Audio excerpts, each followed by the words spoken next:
Hello, everyone, and thank you for joining me for episode 96 of the show. I'm your host, Louise H. Reed. Each week on the show, I invite you to sit in on a conversation with a new guest, someone who is an incredible example of taking brave, bold action in pursuit of their dreams and goals, and are here to share their journey to help you do the same in yours. My hope is that you walk away from the show inspired and equipped to level up in your own life and leadership. My amazing VA, Mel, has just started capturing notes and quotes from each show. So if you want a copy of these each week, simply go to my website, subscribe to my email list, and each week I will send you the best notes and quotes from each weekly show. And this one, I know, with Alissa Carpenter, is going to wow you. And so leave your pen aside, enjoy the show, and know that my VA, Mel, has got your back. Finally, as a reminder, I love to give away exclusive Lady Boss Loyalty swag as a way of saying a deep thank you to you for spending your time with me each week. Simply comment on a podcast episode with the hashtag Lady Boss Loyalty, and you'll automatically be entered into the draw. Without further ado, let me introduce to you Alissa Carpenter. I'll start by sharing this awesome bio, and then we will jump into the amazingness of what Alissa brings to the world. Well, some of the amazingness. We do only have an hour. Alissa is a workplace communications expert and the owner of Everything's Not Okay, and That's Okay, where she provides training, consulting, and speaking services to organizations ranging from nonprofits to multi-billion-dollar enterprises all over the world. She earned her master's in social and comparative analysis and education from the University of Pittsburgh, is a Gallup certified strengths coach, and is accredited in the Strong Interest Inventory and Myers-Briggs Type Indicator. She has delivered a TEDx talk on authentic workplace communication and has been featured in media outlets including ABC, Fox, and CBS. I'm really excited to connect with Alissa today as well to talk about her upcoming book that's being launched really soon. I will let her share the details with you. It is called, though, How to Listen and Be Heard, Inclusive Conversations at Work. Alissa, my brand new friend who I already adore, welcome to the show. Thank you so much for having me. I'm so excited. You are welcome. I find that the way that we got connected, interesting and serendipitous and wonderful. And I'm really excited to explore that a little bit more. And I'm sure that will be revealed as we continue, as we go through the hour on the show. So I think I just want to kind of start by asking you about the book. And then what I typically like to do as my guests, as my listeners know, is I like to rewind the clock and then kind of fill in some of the gaps between. So you're this amazing person that I just outlined in your bio, doing all these cool things. You didn't dream of doing these things when 8-year-old Alissa was, doing skipping and whatever Alissa was doing, playing sports or whatever you were doing. And I really like to explore that journey of it all because there's so much richness in that journey. But let's hear a little bit from you about your book, what you do, and why you do it. Yeah, it's such an interesting journey and experience, and we talked a little bit about it. And so with the book kind of coming out, How to Listen, How to Be Heard, Inclusive Conversations at Work, it's been something that I've wanted to do in some capacity or write about for a really, really long time. I'm so passionate about, and I didn't even know what the name was for inclusion growing up. Like I innately think about who can I bring to the table? Who can I ask questions? How can we make this better? How can we do this differently? Somebody's sitting alone in a room and looks like they want to be included and don't know how. It's part of who, like in my DNA, who I am. And when I did the Clifton Strengths, it was no surprise that the includer was my number one strength. And for this book, it shares some of the journey and some of the experiences I've had professionally and shares really strategies on how to be more inclusive. And it actually features 41 stories from other people because even I'm a speaker, I'm a trainer, but I feel like, yes, you can learn from me and I hope you learn from me, but I think you can learn also so much from other people in the room. So it was so important to me to include other people's perspectives and stories of being marginalized at work and what that looked like, how they as a supervisor overcame that or brought other people in conversations. It is 16 chapters, and I don't want to say it's a short read, but each chapter can kind of stand alone, and it covers anything. There's a glossary of terms in there of diversity terms that you might not be familiar with, to just give yourself a landscape of what they are. I talk a lot about how to write an email. I at least get so many back and forth emails of when do we stop that email and have that face-to-face conversation, or get on a Zoom call, how to not be passive aggressive, how to deal with toxic coworkers, and what to do from there, how to talk about change and implement that and have influencers in your organization. So it's inclusion from a broad scope and communication from a broad scope at work, because I feel like everybody in any position, whether you're first starting out, executive in your organization, can make a difference, can include more people, can really think about how to make our workplaces, instead of places people feel like they have to be, places where they want to be. Because I've been in so many places where I'm like, why does this suck? Like, it doesn't have to, right? It doesn't have to be this bad. I should like it. So I wanted to kind of bring that to life into the world. Oh my gosh, just so many different avenues we can take the conversation based on what you just said. There's so much richness there. I feel like we could have a part 1, part 2, part 16. We could have 16 shows just delving into the richness of what it is that you've even just shared there. Before we do the rewinding of the clock, you've piqued my interest on a few things. One of them is, how do you define inclusion? Yeah, and that's one of my favorite questions, because I see almost diversity, inclusion, and belonging in a spectrum of sorts. So I'll start by explaining diversity, and I see that as people just being different. Like, you and I are different. We come from different backgrounds or life experiences, but having different people in the room doesn't really mean anything unless you include them. So it's really giving people a seat at the table, giving people a voice to be heard. And then belonging, I think, is that feeling, right? As an individual, I feel like I'm being valued. I feel like I'm being heard. And inclusion is not just giving people the seat at the table and physically giving them the seat and not letting them share. And sometimes it involves, somebody else. I talk about that even in the book, of how to really bring out other people to share their thoughts and share their opinions. And maybe it's pre-brainstorming, or maybe it's telling them before the meeting, you had some great experience at this other organization that I know that we can benefit from. Would you mind sharing that? Because some people just need that nudge and aren't as vocal as I am, or as other people, and it can feel like they're taking that back seat and they don't feel part of that larger group. Oh yeah, so much in that. I'm sure that what you said reminds me of Susan Cain in Quiet. Yes. Listeners who have not heard of Susan Cain, she's got a great book, but I'd really just recommend, to be honest, sorry Susan, but her TED Talk was so good. You don't need to read the book. Go watch her 20-minute TED Talk. That totally changed my perspective. And no doubt, Alissa, you talk about this in your book as well, as you've just been outlining.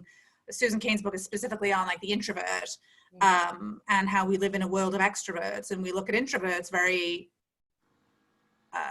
we don't design our teams and our communication style and our meetings around including the voice of the introvert. So I love what you were just saying there, and I can't wait to dig into that when I'm able to get a copy of your book. One of the other things you mentioned when you were just kicking off our chat was about how to deal with toxic coworkers, because that's a very real, that's a big reality, I think, for a lot of people. Without giving away the whole shebang, what's a tip that you might have for someone who heard you say that and waiting just to get so, yeah, please help me, give me something, throw me a bone? And it's so interesting. So I am very real in the book, and I even talk about, for better or for worse, myself being a toxic coworker at one point and not realizing that I was a toxic coworker, was just feeding into the negativity and somebody sharing gossip with me, and then I gossip with someone else. I'm very real in sharing these stories. And the first part even that chapter is check yourself. And I think we don't do that a lot. yes, other people can completely be toxic, don't get me wrong. And I define different types of toxicity and how to deal with those specific types of people. You know, people who blame others, people who don't give you a voice and allow you to be heard, you know, people who are those gossipers. I give different categories and share who they are and how to work through conversations with them. And even identifying, should you? You know, toxic people might consistently be toxic people. And if you don't need to work with them every day, can you avoid those conversations? People aren't going to change because you've asked them to change. But here are some things that you could talk about in a conversation or ways to kind of go around it. And, you know, the big thing, the aha moment for me though, too, was realizing that I, in fact, was also part of the problem. Like, yes, there were toxic people in that space, but I wasn't making it any better. I wasn't adding value to the workplace. I love this. I think it's so easy for us. And I think our natural inclination, being human, this is not to be judgy of anyone. This is, I believe, to be human. We look outside of ourselves for others doing wrong unto us. And so it's the finger's always pointing out. Mm-hmm. And it's not nice to say point the finger in, but you know what, you kind of know what I'm saying. Hold the mirror up first, perhaps, before we start looking up. So tell us a little bit about how you came to that realization of, oh my gosh, it's me. And I'm not a gossiper per se. I think I really, really enjoyed this job that I was in. And then it just kind of slowly went downhill. People just weren't really appreciating each other's work. And one of my colleagues would always hop from office to office to try to get this negative gossip buy-in from everyone until they got the hook, right? It was like you're fishing and then like, oh, I got him, right? I got this person who's going to be negative with me and be that gossiper. And I was always pushing it away. And then I finally was hooked in. I'm like, you know, I actually don't really like it here. I really don't love this. And yeah, this does sting, you know, this is the worst. And, you know, just kept talking about it and realizing, you know, I would go home and I was just miserable. And eventually came to the point, you know, I can't really change the negativity around me. I can make it as positive as I can. And I really tried to, you know, give it a go. I really think that positivity breeds positivity, but negative people aren't necessarily going to completely change, right, in the spectrum. And when I realized and came to that aha moment, it was more of, they're not going to change. I either need to change my attitude. And if I can't do that, then it's time for me to go. And then I started to look for a new job and left and went to another organization because I didn't like the way it made me feel. You know, it wasn't who I was. I was changing into somebody who I wasn't. I just couldn't, I won't say I couldn't live with myself that way, but it just was so opposite of I got a text this morning even from one of my friends saying like, you're always the optimistic person. Like, and she sent me kind of a quote of, I'm always looking for the positive and everything. And I couldn't find it. And when I realized I couldn't find it, I needed to go. It was hard. Wow. No, it's a great story. And I think, again, another perspective, in and amongst the other 41 people that you said, whose stories and perspectives that you share. And that's why I love my show, like doing the radio show. And I know you have a podcast, and no doubt it's a similar sort of thing, like stories. We might go through similar sorts of experiences like we are now. We're going through a global pandemic. Mm-hmm. Everyone is experiencing pretty similar sorts of restrictions on their lives. And yet there is no person who is going through emotionally and mentally the same thing. No. So the workplace is no different. All right, so now I am going to rewind the clock a little bit, and I want you to take yourself back to 8-year-old Alissa, around 8-ish, and tell us a little bit about what Alissa's hopes and dreams were, or what you wanted to be when you grew up. It's so funny because I have a 7-year-old and 10-year-old, and I'm always thinking back of like, where was I like that? You know, was this something that I was thinking about during the time? And I always wanted to be, I don't even know if this sounds strange, a special education teacher. Like it was just, one of my neighbors had Down syndrome, and she became, like, when I was younger, one of my best friends. She didn't like to go trick-or-treating, but I always went trick-or-treating, gave her, you know, we shared my candy. Like we were, even though she was, I guess, at the time about 12 years older than I was, like we were at the same kind of, you know, space.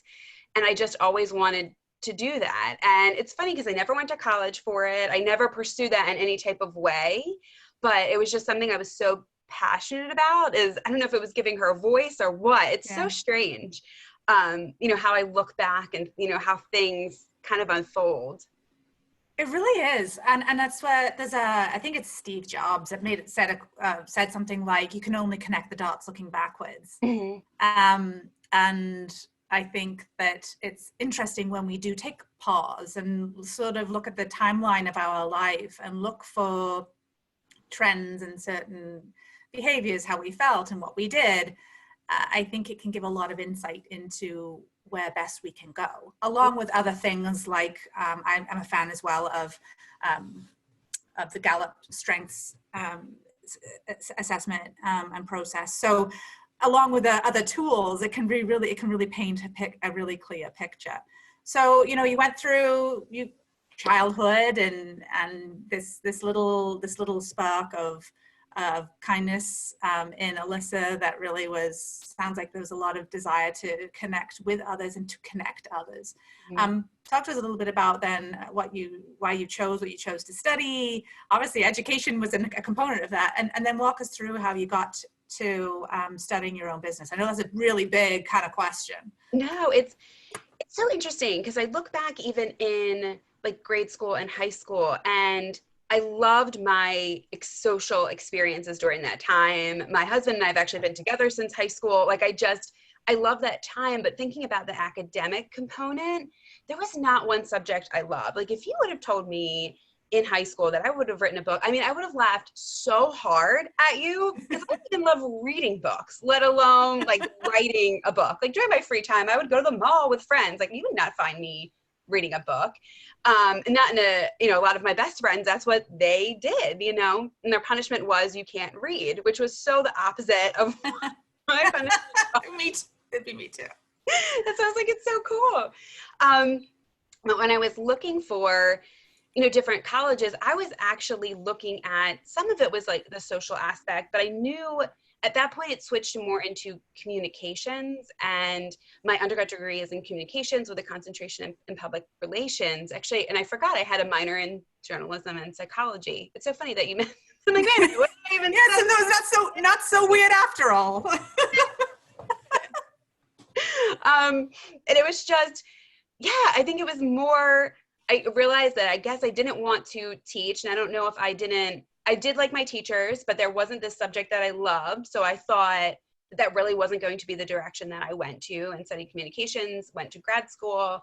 And then I started, it was a strange end of my college when I still couldn't figure it out. I had the public relations background and just kept thinking, I don't want to do PR. Like I don't see myself working for a company and doing their PR. And I was so involved with different organizations and realized like I could do this forever. I could stay at a college forever and work with students. So for 12, 13 years, I worked in higher education. I love that age group. And it was funny towards the end. So I got my master. I started working with college students at 22 with my master's, and some of the students were older than I was. I look so much younger than I am. It was just such a weird space at a weird time. But in college, you have students that are the same age usually. They're 18 to 22, or, you know, that range. I was obviously getting older and they were not. They were always in that range. And it was just so strange one day realizing these pop culture references I have make zero sense to you. You know, I was the same age starting out. And then I, you know, was married, had a family. But towards the end, when I worked at my last position at the University of Pennsylvania with the business students, I'd had these kind of aha moments, and where my business name was kind of born, of everything's not okay and that's okay. Because I would see these students in the hallway and just saying, you know, my life is great. I got this internship. I'm doing so great in classes. And they would come and talk to me in my office and just break down and cry. And, you know, things were not okay. And it was this face that everybody was putting on, thinking that they had to be somebody they weren't. And it was so upsetting to see. And I found myself even doing that, you know, when I came back from maternity leave, even working in higher ed, there wasn't very many of us that had kids, and you're not sleeping, you're, you know, totally off. But I'm such a high achiever. I don't know how to turn it down sometimes. So I didn't want to be the one who didn't overperform or even just perform as normal. So it was just this face too of like, it's great, I can do it, it's not a problem. And the business kind of, started and evolved from that space. I love that. The word evolve, I just think is such an important word when we think about our lives as women, as individuals, as partners, as mothers, in our career, like in all the spaces that we fill. I'm 45 now, and I've only really started to realize this over the last handful of years. So to your point, and I think a lot of my listeners can would relate to this. You're working so hard to achieve and do and check the boxes and do all the things that you set out to do, that you're supposed to do, that you probably want to do as well.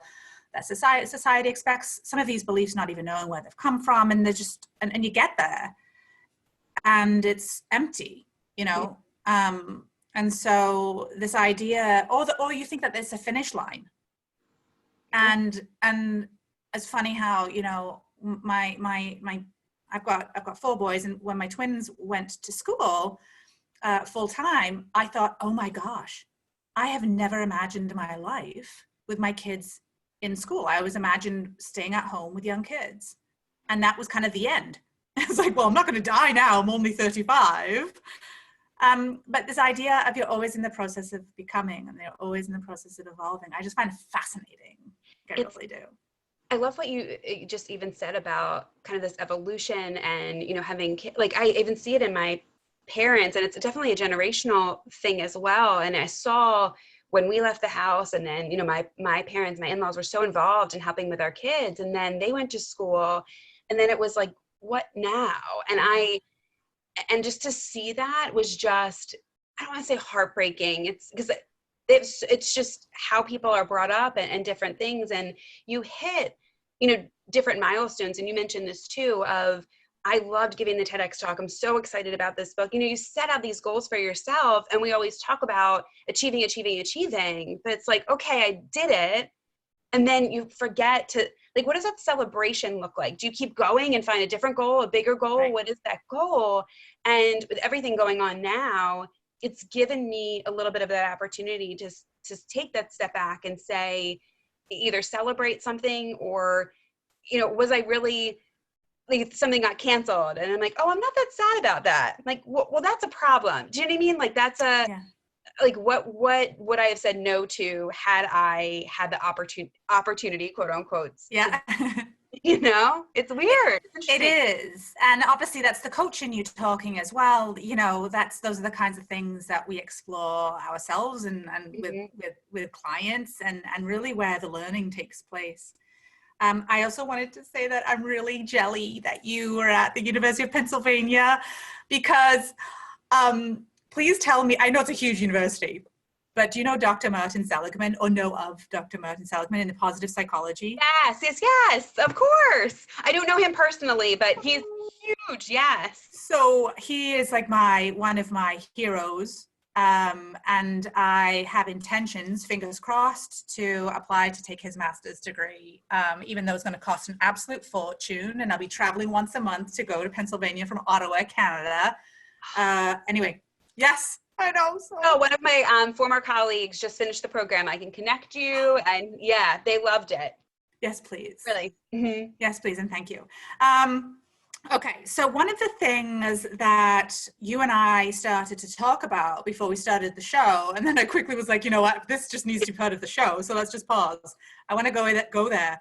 And you were talking about the process of even writing the book, and how it's not a biography, and yet there was this level of vulnerability that you felt.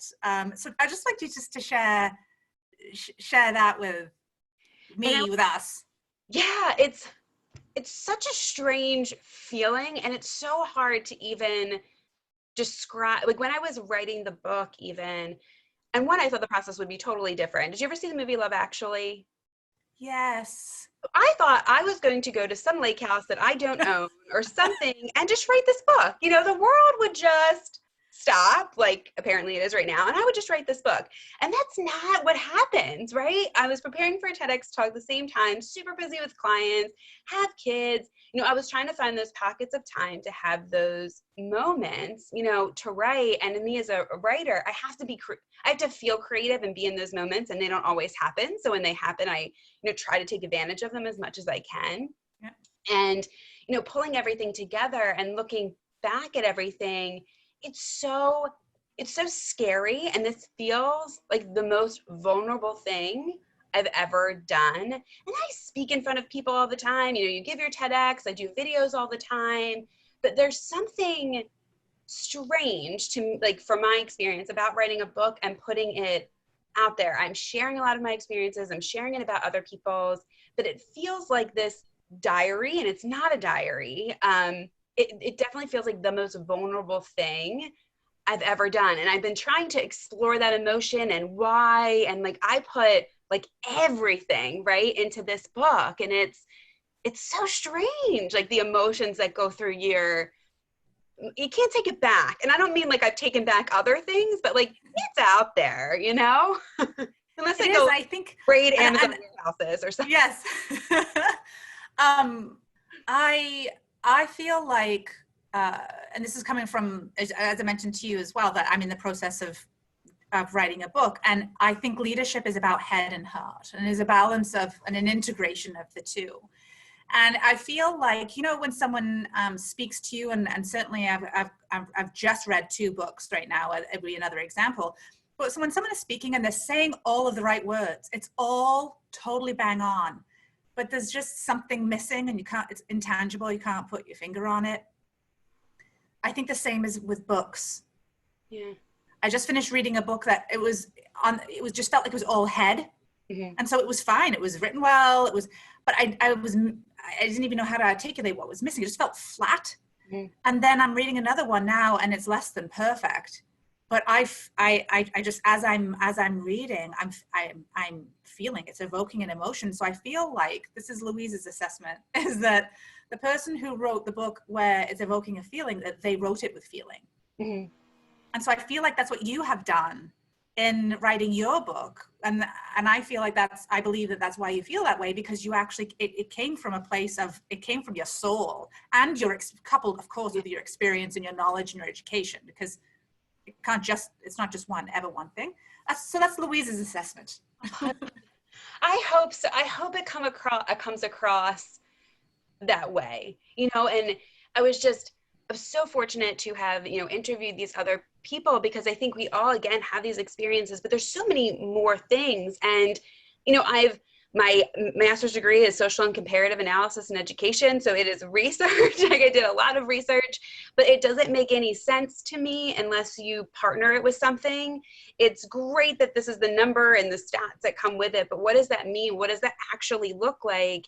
And in the book, I was even trying, like, now that you know what it looks like, how can you do it, right? How you as a reader make this happen? And even one of the chapters I wrote about, and it sounds strange, but it makes total sense, I think, when you read it, about physical spaces and how we don't think about the placement of our desks, or the placement of, you're doing a training, how to lay out the room. And there's actual diagrams of, if you, instead of having somebody sit across from you at your desk, can you be on one side and they sit next to you? Those small tweaks really change the overview of the conversation. And I was just trying to help people visualize that they can do it. Like, you're able, even though you don't think you can, like, everybody can make this happen. Yeah, and that's one of the many things that I love about your book, and I've had the good fortune of reading the first few chapters, is that it's, I like science as well. So it's based on science and research, and you've done a lot of it yourself and leveraged the research that's been done by a lot of other great researchers. You've got experience layered in there. And then and part of your experience has included training others. And so it's not just a really cool barf up of what data is telling us, it's taking it all the way to application. And as someone who's worked in HR for 20 years myself, that's the number one thing I have heard and continue to hear about training, is that just the transfer of learning from classroom to the workplace. And so your book really does a great job at being able to support readers in taking it to that next level, because it's not just enough to know. We know that, right? It's when we have to take it to action. And I love the way that you've been able to translate that. And I love that it's such a cool journey. Like, it's such a cool journey to kind of piece things together, and like, whether people are writing a book or not, like, just the reflection in yourself of like how even the questions you're asking now are just so wonderful to reflect back, and what makes you you, what makes you unique, who do you gravitate towards, and why do you gravitate towards that? This process was almost like cathartic in some type of way, to think like, what are the experiences I've had? What have I heard in trainings, and what can I learn, and how can I help, other people? Because people learn from stories, people learn from experiences. And I think that's how you connect, the dots for other people. There's someone I want to connect you with, just based on our conversation now, and just even your commentary on stories, Valerie Gordon. So I had to take, I'm sorry. Thank you. Yeah, she's just incredible. I've had her on the show, and I met her through It's like, I talk about her like she's I've actually considered her a really good friend. I've never met her. We know each other through LinkedIn, and we've had some conversations. When you meet someone that's just like this heart connection, like right away, and she's hysterical and super smart, and I love what she does. She does a lot of storytelling. Yeah, I just feel like you need to know each other. So through all of what you have been through to this point in your life, through your, with your reflecting on your personal life as well as all of your successes, what does success mean to you? I imagine it's a different answer than you would have given, 10 years ago, 20 years ago. And it's funny, I ask myself this all the time, because I feel like I'm grappling with it, right? It's like, it used to be, I am a published author, or I gave a TED. Like, it was very concrete in this, I did this, or this happened.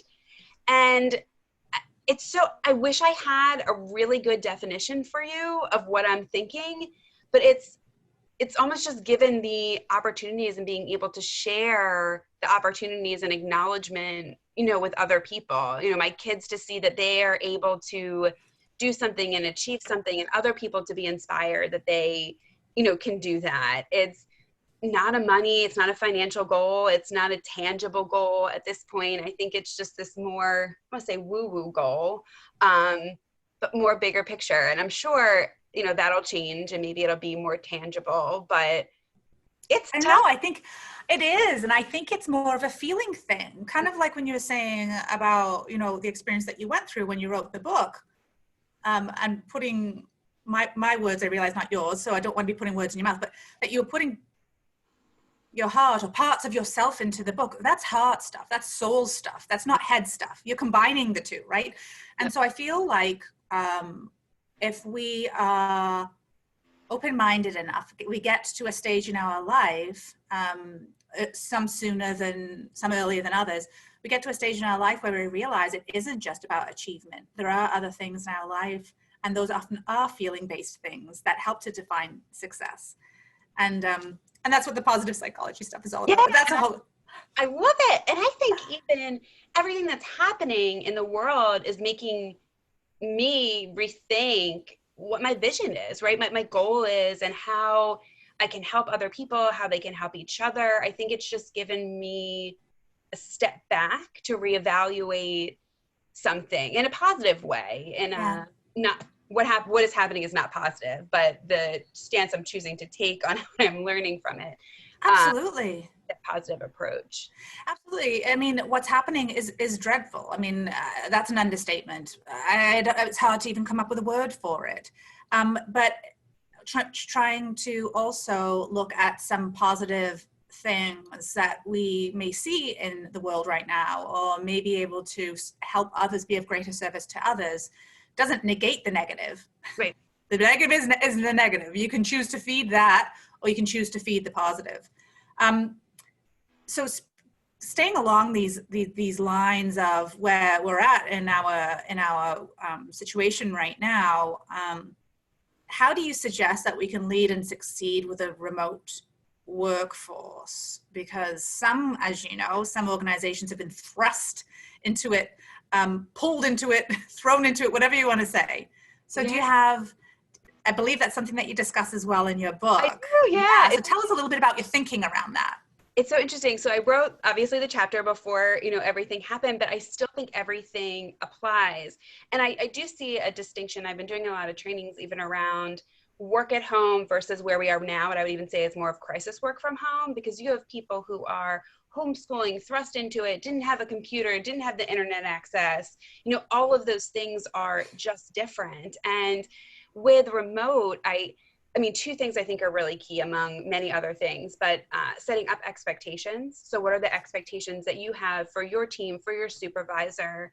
What are your hours? What work is important that needs to be done? When does that need to be due, and how do I report back to you? I think without those expectations, people are just getting frustrated. People are trying to multitask all of these things anyway. What do I really need to be working on? When is it due? And am I supposed to be available from 9 to 5? And I think communication is more important than ever in a remote workforce. If you're physically with people, you can see sort of if they're busy, or you can pop in their office. You might catch them in the break room or at the water cooler and be able to ask them a question. But you don't have that opportunity really in remote work, and you have to proactively create that community among your team and those relationships. And my husband we both actually work from home remotely, and he works for an organization and supervises people in totally different parts of the country, and he has to be really, really proactive. And when you're doing those, and not now, obviously you can't meet people in person, but thinking, and I talk about in the book too, ways to connect with people in person if you can, whether it's, and I think obviously formal reviews, if there's an opportunity for you to meet people, for formal reviews in person, or doing something like a Zoom is really vital. But what are low cost ways where you can connect with people to get to know them? I've met so many people and work with so many organizations where they've never met or seen their supervisor or their team. And there's such this disconnect because we forget that somebody's on the other side. You send this email and you're like, ugh, you're passive aggressive about it. There's a human on the other side, that's getting that email, that's in that Slack group, that's on the other side of the IM. And I think once, even a tweak of putting your picture in an email signature, or just like, I think it gives this different click of the brain that you're talking to a person. This is not a robot. They have feelings and emotions, and you really need each other to succeed, I think. I love that. It takes me back to a time years ago when I was doing corporate coaching in a company that I worked with, when video was not either available or common. Let's go with it. It just wasn't common. And I actually had to have a photograph of the person who I was coaching in front of me. And that was widely available through our intranet, like the system that we had. I didn't go creeping them and print out a picture of them from Facebook or something, just to be clear, in case one of them is listening right now. So I really resonate. I really, really resonate with that. You mentioned at the outset of the call, and you just mentioned again something that I wanted to ask you a little bit about. So email, meetings, IM, when do you end the email chain that's kind of going on? What is your approach to that? What are your thoughts on that? Because I know you cover that in the book as well. Yeah, I actually have even a whole chapter on communicating with intention, and then actually choosing your medium, because I think it can be so tough. And the first thing is even establishing amongst your team what's the best way to communicate together. And I think communicating on a day-to-day is different than an emergency. So even delineating between those two is really crucial, especially if it's off hours or something's really important. Because if you're not at your computer and you're at lunch, maybe you're texting somebody, but that might not be appropriate, for something else. I love email. We all use email, to a point, but it's not a back and forth conversation via email. I think you hit 2-3 times, you either get on the phone, you do a Zoom call, you change it somewhere else, because you're interpreting somebody else's explanation of something. Instant messenger, really great to even say, can I pop in your office? Are you free? But I don't think when we say I have a quick question, it was almost a pet peeve when I worked in higher ed. Students would come in, I have a quick question. I'm like, okay, but there's never really a quick answer. Like, you're quick, right? I think it might be like, what is this? But you're probably asking the question that you really want the answer to. You have to listen to 6 layers below that to get it. And when we use IM, almost, and depending on the culture of the organization too, but I think sometimes with IM, it feels like it's something that has to happen right away. You're IMing me because it's super important as a priority. And if it's not, or we haven't established that it's not, that can be a problem. Or if you send me a process or procedure or something to do that I'm supposed to remember and I've accidentally clicked that X, I might not be able to get that back. And now I've completely lost what you've said. I've done that so many times. Happens all the time. Happens all the time. You know what I've started? So I just looking at my phone. Do you want to know how many unread emails I have? I'm totally outing myself here, okay? No, you don't even want to know mine. 5,192. Oh, I have like a 1,000. And it's more personal, like junk stuff, but oh yeah. So I'd say it's in that too, right? It's all of the emails that I have on my phone, and I have 4 different email accounts.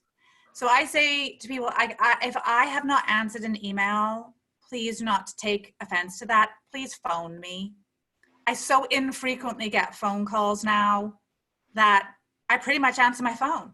That's the best way to get an answer from me. I'm like, please do not rely on email unless it's just like something I have to know and kind of keep in a file or reference or something. Otherwise, like in this day and age of, I feel like, and from what I've read, the data tells us we're living in a hyper accelerated workplace. Our levels of stress are elevated. Most of us are operating at a high level of stress, or even just an elevated level of stress, and that puts us in the fight or flight response. And so we're reacting. So you talk about intentional communication. Unless we actually are intentional, we take a breath, just a pause, like take 15 seconds and ask yourself likely some of the questions that you've got in the book about what do I need and how do I best get the answer to get what I need in the best and fastest way. Unless we take that pause, we're just reacting and putting fires out and putting more fires on other people's plates. And I love that you even said, even that comment, I've had colleagues who do that before. If I don't get back to you in 24, 48 hours of your email, I've lost it. So either send it to me, come into my office, or else people are like, were they ignoring me? What don't they have? And, the other piece too is, I don't want to say it's not about the sender, but if you want somebody to respond, really with email, it's a one-way conversation unless the other person chooses to engage back. So really identifying what their mode of communication is. And even in the book, I have a chart and it shares what you can, basically, if you want to reach back out to that person, if you're looking for content or information, if they owe you something or if they don't, what are some phrases that you can use on either end? Because there's so many things that we say that can come across a little passive aggressive, even like, as I previously mentioned, and you're like, wait a minute, like, where did you mention this? And some of those things you can just delete that line, just state the comment, and I'll share some of those, they're in the book. So I hope that they're helpful. So people can just copy and paste them. I did one of those yesterday. I did one of those yesterday, one of those passive aggressive, but I think in a meeting that I was in, I had asserted myself as quite disappointed. I felt like I was reprimanding the people as I wrote the email. I'm like, oh.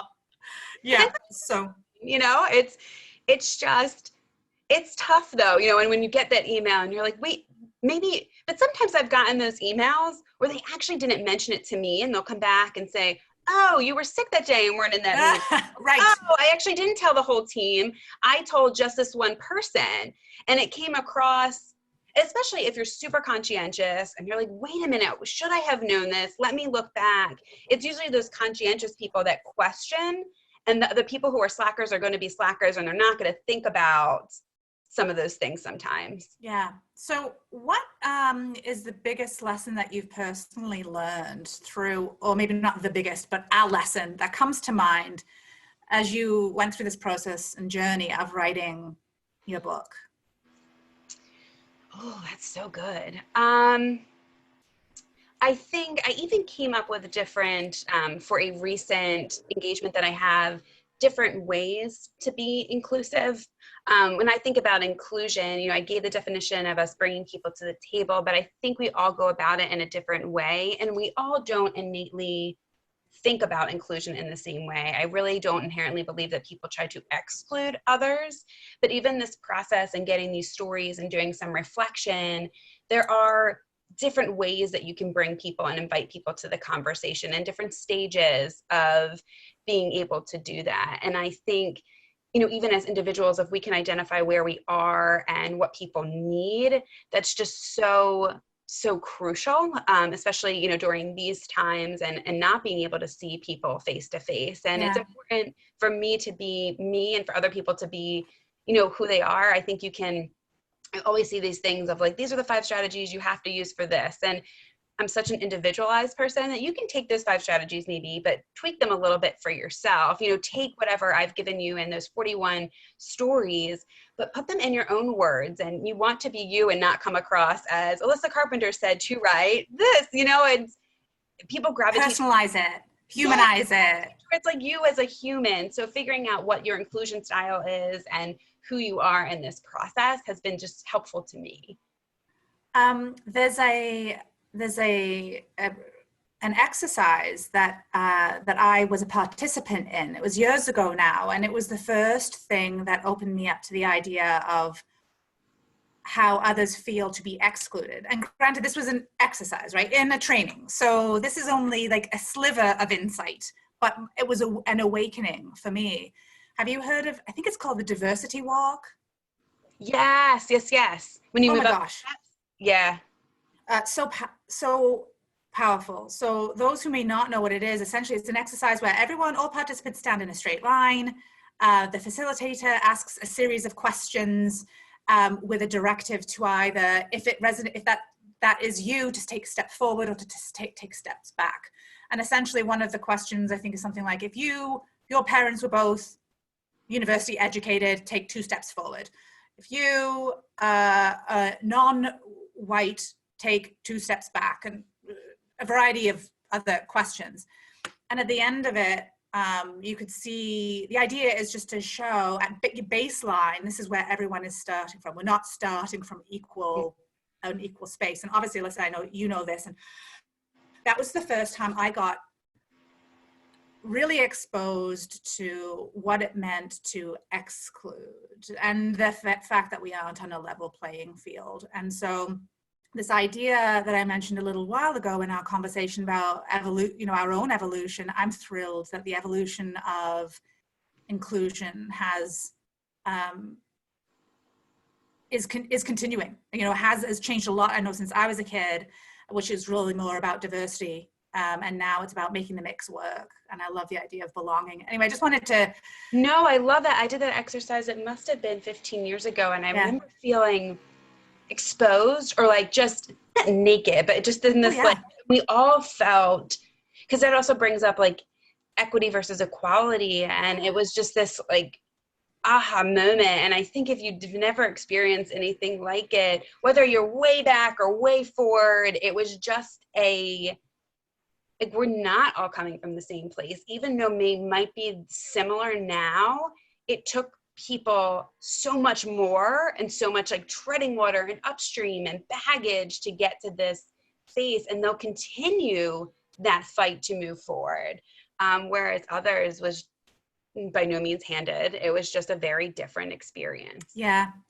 I don't know why I felt compelled to share that, just other than obviously the conversation around inclusion and how you've extended that discussion to be about belonging. And no doubt you also love the work of Brene Brown, who has, brought that really to mainstream and from a leadership perspective.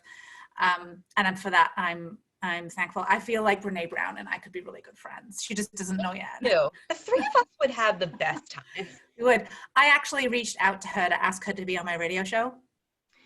I felt like I just needed to have some courage, and I got the best rejection letter that I've never got rejected and felt like $1 million. I kept it because it was the kindest rejection letter that I've ever received.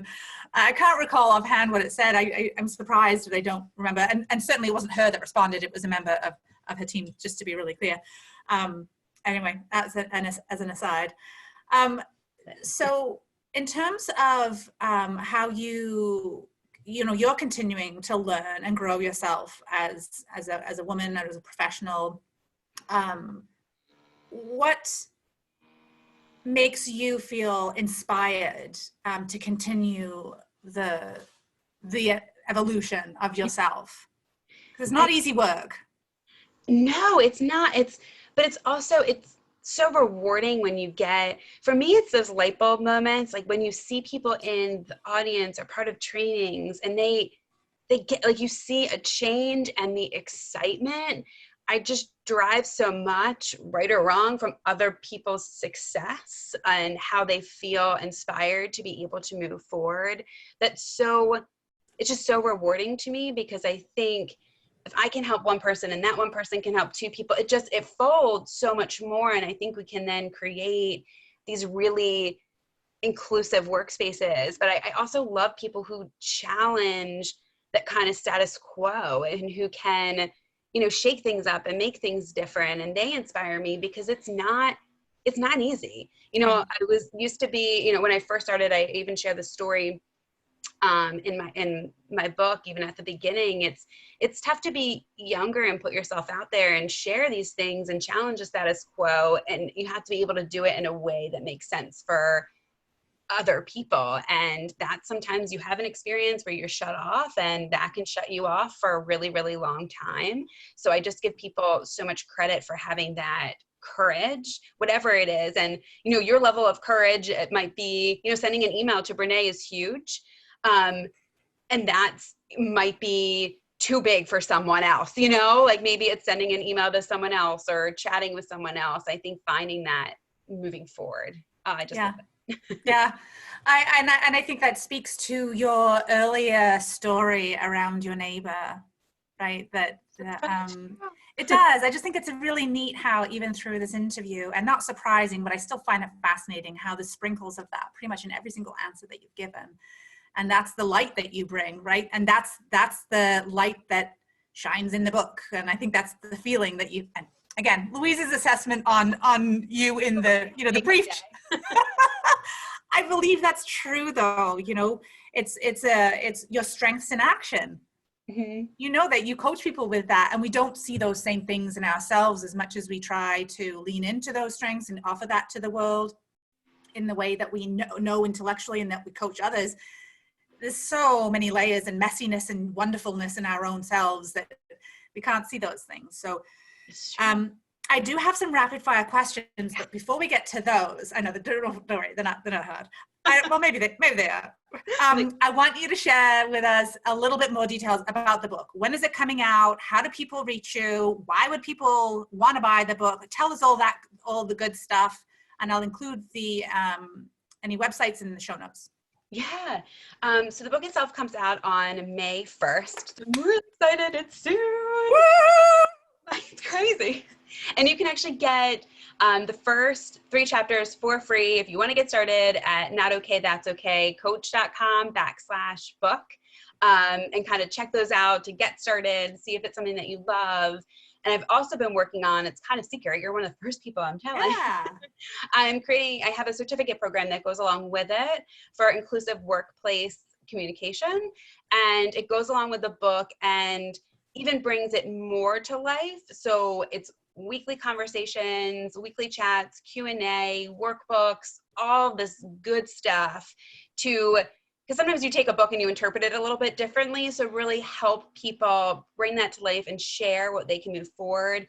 If people are SHRM certified, it's good for 18 CUs towards SHRM certification for HR professionals. So just excited. It's amazing. It's amazing. Like, kudos to you for making this come to life, because many people have dreams and aspirations and don't take, for whatever reason, aren't able to, or whatever the circumstances may be, ultimately don't take the action to write the book, to leave the company to start their own business.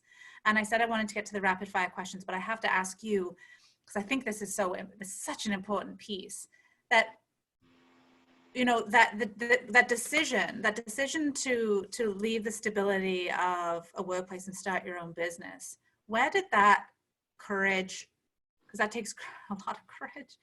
Maybe some naivety as well. That certainly was for me. Thank goodness I was a little bit naive at how difficult it was going to be. But yeah.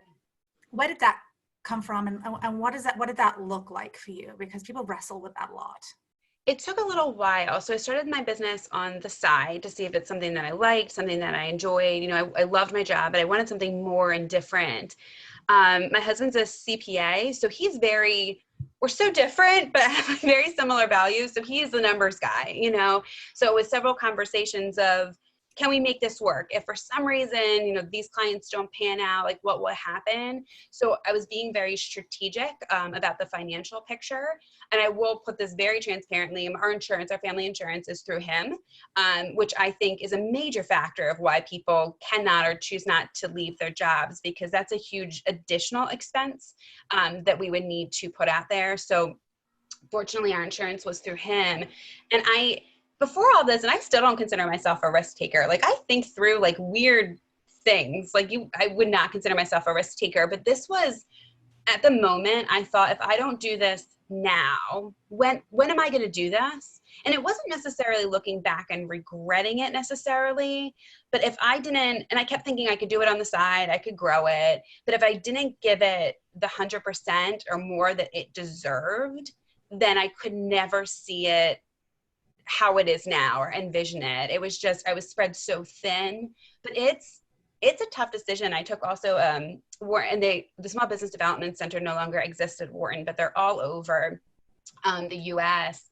And they offered these classes for reduced costs. And I took a strategic business planning class, which was so helpful because I do not like Excel. Like I am not a numbers person. I love that. To like see these things through, create a really comprehensive business plan. So I was very mindful and knew what my strengths were and knew where they weren't, and knew that I needed to see a different picture and get resources and get help to kind of fill in those blanks. But it's tough. And I see so much stuff out there, and I'm wondering how different it will be post everything that's happening right now. But I think some people just leave and leap, and that's wonderful, and I'm excited for them, but it's not easy. Like there's nothing about it that is easy. And if you think now is an emotional roller coaster, it's the same. Like being an entrepreneur, you're like, I got this is awesome. Oh, this isn't great. Or I got that, you know, it's like this emotion, and we're all feeling it. I wish more people would talk about it. But reaching out to other entrepreneurs too, or other people who've been there as a resource, has just been so helpful. And people are so giving of their time as well. I know that was a long answer. And thank you for your candor with that. And I just think that was such a big question just to throw in at the end, like, oh, well, what about this? Because really it is a big topic, and one I think that doesn't get explored enough either. Okay, so I do have a few questions, rapid fire. What advice would you give to your younger self? It's okay to fail. That you can, it's okay to fail. It's okay to fail. What does the world need more of? My instinct is kindness. Just, yeah. That's cheesy, but it's not, because that's mine. I knew that we were like soul sisters. And other than your own podcast and book, do you have a go-to or a recent podcast or book that you've found out about that you wanted to shout from the rooftops? I love Adam Grant's podcast, Work Life. I think it's real, it's raw, and it's him and different stories. I love it. Did you know that Brene Brown has a podcast now? I listened to her episode with, oh my gosh, I'm blanking on her name. She just Alicia Keys? No, I didn't see that one yes. yet. Or see here. Oh my gosh. She wrote a book about being a warrior. It was a brilliant interview. If people are worried about, which I was, putting a product out there or doing something during the quarantine times. Yeah. She's married to Abby Wambach. Oh. It's a brilliant episode of pushing through. It's great. Okay, I haven't listened to any of them yet, but it's, you have to. yes, I know. Here I am like advocating for it, but I know I will love it. So this brings us to the top of the hour. Alissa, I can't even adequately express how much I appreciate your time, the time that you took to share with me and my listeners. But before we go, is there anything else? You don't have to say yes, but is there anything else that you feel has been unsaid that you're just dying to share with the listeners as a final word? Oh, you asked those good questions. Honestly, like even your last question just like really sparked my, like we can do it. Like whether it's spreading kindness or being positive even when we think we can, or really thinking through if we want to leave our jobs and being more inclusive, I think we just have to give ourselves permission almost to try. You know, if it doesn't work, what is the worst case? What is the worst thing that will possibly happen? And we usually can overcome that. I love that. Thank you. Thank you Thank again you. so very much. It's been a real joy and the highlight certainly of my week. So thank you. Thank you. And of course, to all of you, thank you to you, my loyal listeners, and remind you that information about my radio show and guests can be found at louisehreed.com. Also, a big shout out, as always, to two men in my world that this show would not happen without. My producer, Cameron Steele at Contact Talk Radio Network, and my other half, Jay Andrews. So much gratitude for the two of you. So if you've been inspired by today's guest and are ready to level up in your own life, please contact me through my website and let's get growing. Until next week at 11 a.m., where you can catch a new show, I'm Louise H. Reed, wishing all of you a bold and courageous day. And in the words of our amazing guest, Alissa, today, give yourself permission to try. Goodbye, my friends.